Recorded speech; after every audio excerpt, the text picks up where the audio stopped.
కార్యక్రమం జరుగుతుంది.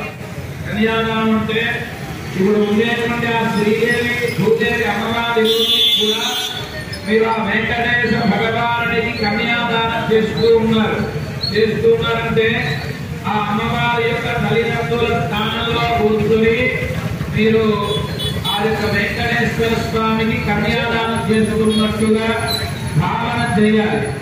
అలా చేస్తూ మరి ఆ కన్యాదానం చేస్తే వచ్చేటువంటి ఫలితమేగా మనం ఈ మహాసంకల్పం తర్వాత తెలుసుకుందాం.